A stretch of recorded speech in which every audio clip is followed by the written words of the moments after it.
Então vamos orar nesse momento. Feche os seus olhos. Feche os seus olhos nesse momento. E clame ao Criador. Clame, Pai de infinita luz, Pai de infinita bondade, de infinita misericórdia. Aqui estamos humildemente a te rogar o vosso amparo, a vos pedir, Senhor, clemência, Senhor, luz, paz interior, a serenidade, Senhor, para sabermos discernir, Senhor, separar o joio do trigo, Senhor, separarmos o que é de ruim e colhermos, Senhor, o que é bom, o que é digno. Envolva-nos, ó Pai, em seu amor. Dai-nos a orientação, a instrução necessária. Rogo ao grande Mestre Jesus, rogo aos nossos anjos guardiões, a toda a nossa equipe de trabalho, a todos os instrutores, a todas as falanges benfeitoras, que venham estar conosco, que nos orientem, que nos instruam, que nos ilumine, que nos ampare. Rogo-te, Senhor, a sua bênção. E assim, Pai, em teu nome, nós pedimos permissão nesse momento, iniciarmos a nossa aula da noite de hoje. Que o Senhor esteja em nossos corações, agora e para todo sempre. Que assim seja. Boa noite a todos. Quando nós começamos os nossos estudos da mediunidade, o estudo, pesquisa e educação da mediunidade, a nossa primeira pergunta: somos médiuns? E qual é o papel do médium? No livro Instruções Práticas sobre as Manifestações Espíritas, no capítulo 6, nós vamos encontrar respostas para o papel do médium, a influência do médium nas comunicações. Então, o que eu posso fazer, o que eu posso entender para compreender a ação dos espíritos sobre o meu perispírito e o meu corpo físico, sobre a minha alma, e qual é essa influência que eu tenho sobre eles. Então, para compreender, é preciso se inteirar, primeiramente, de que maneira se opera. Tudo se opera, seja através da psicografia, seja pela psicofonia, a dita incorporação. A transmissão é pelo pensamento. O pensamento é tudo para os espíritos. Então, o que acontece? O espírito se aproxima de você, ele não adentra o seu corpo físico. Não existe isso de adentrar, de entrar, de penetrar. Não. O espírito se aproxima perispiritualmente de você e emite o seu pensamento, o pensamento dele. Ele o envolve, ele toca perispiritualmente você. Ele toca você. E esse tocar, e essa ação fluídica que te envolve, você começa a registrar a ação mental do espírito. Então, o desenho aqui, ele é bem claro. O médium é esse que está de frente. E o outro, ele começa a pensar, a emitir fluidicamente o pensamento dele. E esse pensamento vai ao médium. E o médium registra. Mas como o médium registra? Porque toca o perispírito. Porque o perispírito é o intermediário, é o agente intermediário entre o corpo físico e o nosso espírito. Então, na medida em que esse agente é tocado, ele é estimulado, nós falamos ou escrevemos. Então, isto vem de uma forma assim natural. sem haver o excesso, sem haver a agressão. A mediunidade é isso, mas o papel do médium é receber essas comunicações. O papel do médium é ser o intermediário. O espírito, ele pode exprimir diretamente o seu pensamento pelo movimento, ou seja, por um objeto, ou ele estimula você através da psicografia, ou ele manipula um objeto dizendo, olha, aqui estou, quero falar com você. Ou ele envolve o seu laríngeo. E aí, às vezes, nós encontramos médios que fazem as comunicações de uma forma diferente. De que forma? Fala uma linguagem diferente da habitual. Ele muda a voz porque ele vem transmitir o que o espírito está falando da forma como o espírito está falando.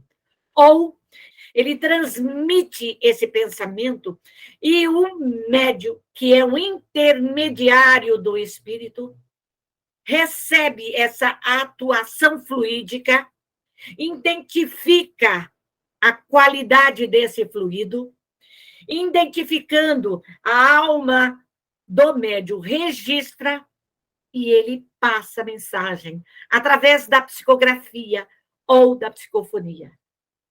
Para que o espírito se comunique, o espírito desencarnado, ele necessita de um médium, ele necessita dessa influência do médium, desta ação do médium. Um espírito estranho que se aproxima, ele vem e se aproxima, e você pode identificá-lo, sim, pelo fluido que ele emite, pela ação mental que ele emite. E ele se aproxima e ele não vai substituir a sua alma. É a lei da física. É a lei da física. Dois corpos não podem ocupar o mesmo espaço. Então, ele não substitui a vossa alma. Ele só se aproxima. Ou ele fica próximo ao seu corpo físico ou ao seu perispírito, ou ele fica a metros ou até a distância, porque ele emite o pensamento dele e o médium registra esse pensamento. Então, como nós não podemos ser despojados do nosso corpo físico, a nossa alma não pode ser retirada, ele procura nos controlar. E se nós deixarmos, ele controla a revelia. Por isso que o médium tem que ter conhecimento, firmeza. O espírito se aproximou, ele quer gritar, ele quer bater, ele quer xingar. Ele controla. O médium tem que ser orientado. Ele tem que ser disciplinado. Quer bater na mesa? Não pode bater na mesa. Quer levantar e sair correndo? Não. Eu não vou fazer isso. Você controla. Esse é o seu papel de controlador, de observador, de analisador de todos os fluidos, para que você possa trabalhar, para que você possa fluir melhor a sua comunicação ou a sua escrita. O espírito imprime a sua vontade. Ele joga aquele fluido de vontade, de raiva, de ódio, ou de amor, de paz, de harmonia. E ele atua exteriormente pelos órgãos do corpo físico, ou seja, ele emite aquela vibração. E nós, médios que somos, podemos, através da sensibilidade, avaliar aquele fluido, através da visão, através da audição, através do olfato, o cheiro de sentir o perfume das flores, o perfume das rosas, o odor, o suor, o mau cheiro. Nós podemos sentir o tato, eles nos tocando, se aproximando, nos abraçando, sentindo o abraço de carinho, de amor, ou aquele abraço de opressão. Eles podem nos transmitir o frio, frio nos pés, frio nas mãos, frio no corpo inteiro, que os dentes chegam a tilintar, os dentes chegam a bater. Sentir o calor do fogo. Sentir a dor pelo qual eles passaram no desencarne, ou no acidente, ou na doença. E o médium, ele sente tudo isso. E ele tem que trabalhar tudo isso, desmaterializando, desintegrando, desintegra, desmagnetiza, dissolve, deixa o espírito bonitinho. Se ele está doente, põe a saúde. Se ele está todo acidentado, refaz ele perispiritualmente.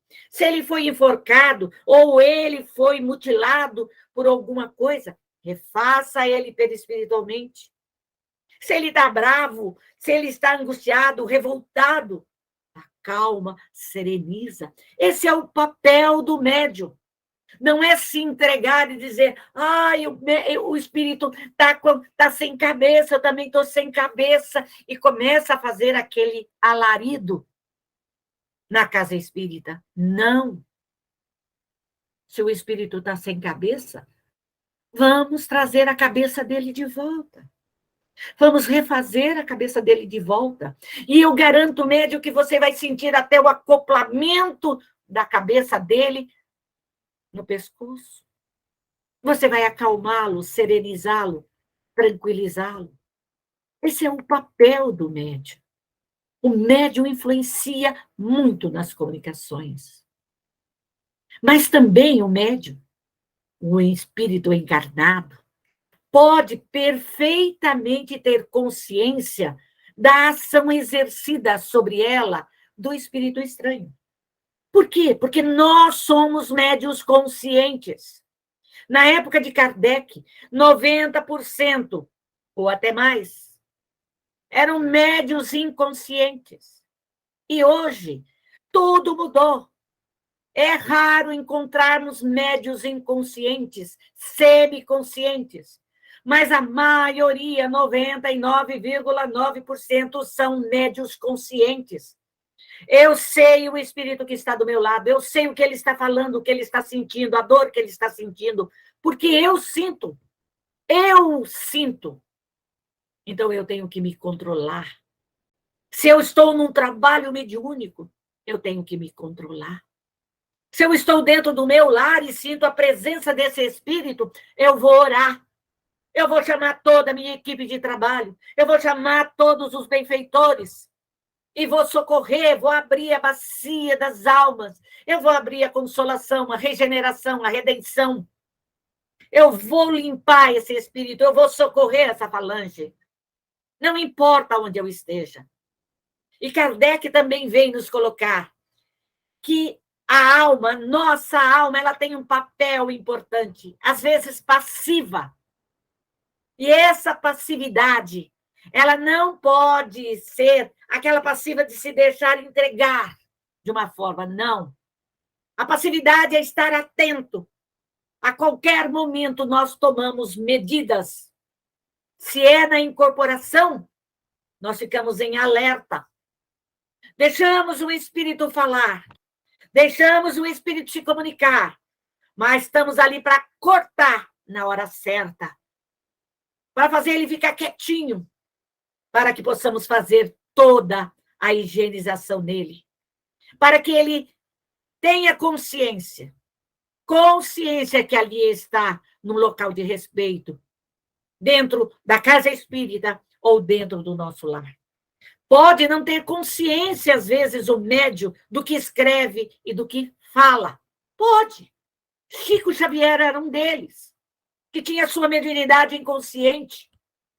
Mas nem por isso os espíritos faziam dele joguete, porque ele estava em espírito ali, alerta para a comunicação deste ou daquele, seja ele bom ou ele um espírito imperfeito, um espírito doente, um espírito cansado, um espírito revoltado. Muitas vezes ele só tinha consciência do que havia escrito, após a comunicação, após, seja, a leitura. Pode acontecer conosco? Pode. Mas a vigilância, ela tem que estar sempre presente. Pode acontecer também que a alma do médium se comunique. Kardec coloca instruções práticas. E isso se concebe perfeitamente. Mas isso não é para se fazer à torta e à direita. Não é a qualquer hora, a qualquer momento. Porque se o médium é desequilibrado e ele está num trabalho mediúnico e o orientador que ali está junto a ele percebe que o médium está ali falseando aquela comunicação, doutrine ele. Orientador, doutrine ele. Mas muitas vezes o espírito do médium, a alma do médium se comunica. Da mesma forma que espíritos de pessoas vivas podem ser evocadas, presentes ou ausentes, nos coloca os espíritos. Presentes ou ausentes. Quando evocamos alguém vivo, e ele não pode vir, ou ele está em uma atividade que ele não possa ali se fazer presente, virá outro. Se ele está desencarnado ou está em uma atividade, não pode vir, virá outro. Isso pode acontecer. A atenção nossa é importante, é grandiosa. Pode acontecer também como se o espírito se comunica pela escrita, pelas palavras, que é a comunicação da alma do médium. É aquele médium que ele tem instrução, orientação, e que a sua própria alma é uma alma elevada, vem e traz uma comunicação significativa, traz orientações ao grupo, traz orientações à família, de modo algum tem menos valor. Então, o nosso papel, a influência que sentimos dos espíritos, não é brincadeira. Por isso que o estudo, por isso que o aprimoramento do médium é importante. E quando este se comunica, ele fala como espírito, desligado da matéria, para aquele que é evidente, que vê os espíritos. Quando ele vê uma comunicação desta forma, ele percebe que o espírito do médium, a alma do médium se desloca, se desliga momentaneamente, ela sai um pouco fora e ela se comunica. A única coisa que nós temos que saber é saber que se não é sempre o espírito do médium que se comunica. Temos que estarmos atentos a isso. Porque, às vezes, o médium novato, o médium desequilibrado, ele vem e emite os seus próprios pensamentos, os seus próprios questionamentos, traz as suas próprias imperfeições. Essa opinião absolutista é uma teoria incompleta, nos coloca Kardec. Por esse motivo, é sempre perigoso conceber teorias. Porque está ali um médium que está num animismo e começa a fazer teorias. Por isso que é importante estudar. Por isso que é importante ter o conhecimento.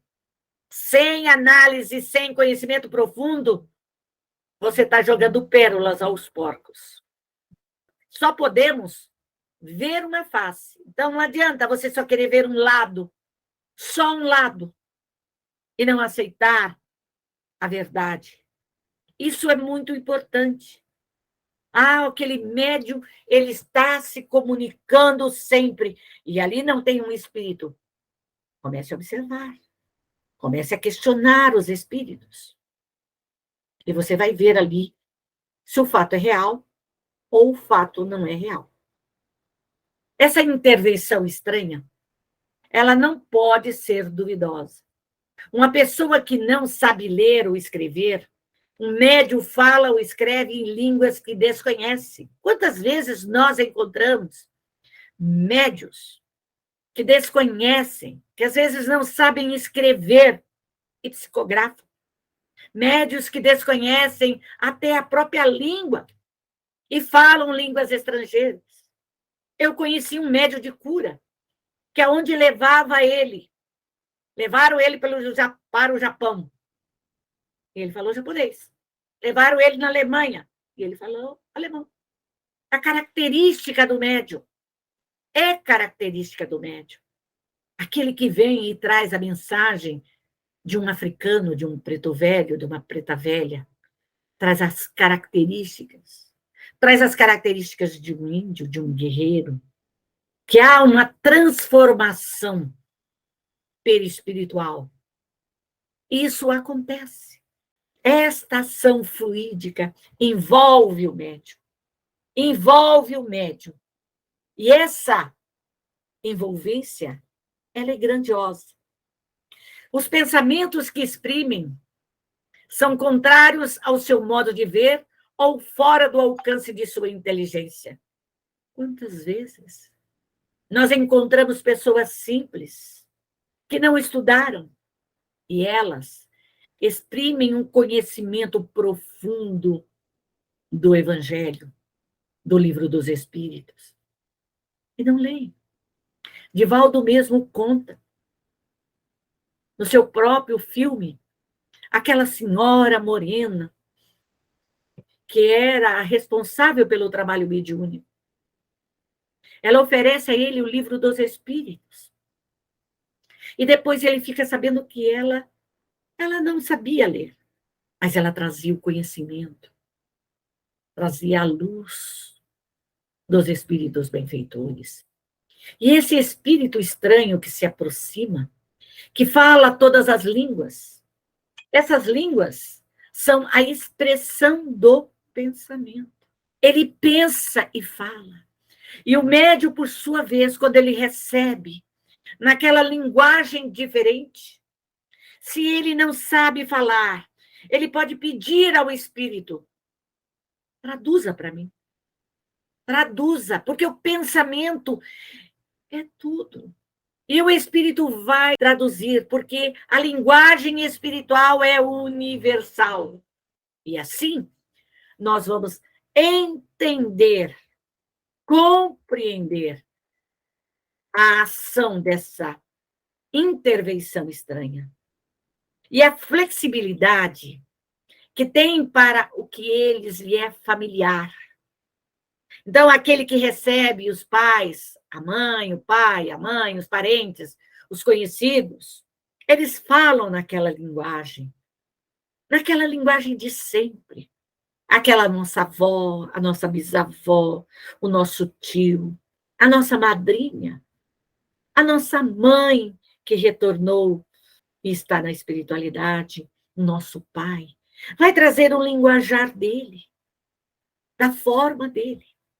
E o médium, ele pode falar, ele pode transmitir as orientações, as instruções. E Kardec nos coloca que o médium que sabe francês, ele pode dar uma resposta em inglês. E se ele não conhecer, ele pode pedir a tradução para os espíritos, que traduza, para que ele possa passar a mensagem clara, para que ele possa passar a mensagem sem deturpação. E nós, médios, trabalhadores dessa seara, responsáveis pelos trabalhos, devemos socorrer os espíritos estranhos, os espíritos inferiores, os pais, as mães, os nossos parentes conhecidos, desconhecidos, os nossos amigos orgulhosos, egoístas, invejosos, ciumentos, sensuais, infiéis, hostis, ambiciosos, fanáticos. Nós devemos socorrê-los, ampará-los, levá-los às bacias de regeneração, de redenção, fazer a higienização fluídica, retirando todos esses fluidos densos, refazendo todos os seus perispíritos e fazendo todo esse transporte para as colônias espirituais, para os parques de evangelizações, para os educandários, para os reformatórios, para todo aquele ambiente saudável onde eles poderão se instruir, se orientar, se preparar para serem trabalhadores do Cristo, para reencarnarem e transformarem esse mundo num mundo melhor. Não desprezes o dom que há em ti. Medita estas coisas. Ocupa-te nelas, para que o teu aproveitamento seja manifesto a todos. Paulo, olha para você. Trabalhe em você. E isso vai ser muito bom para todos nós. Para todos nós. Aproveite esse grande momento, essa paz, esse momento de luz, esse momento de esclarecimento.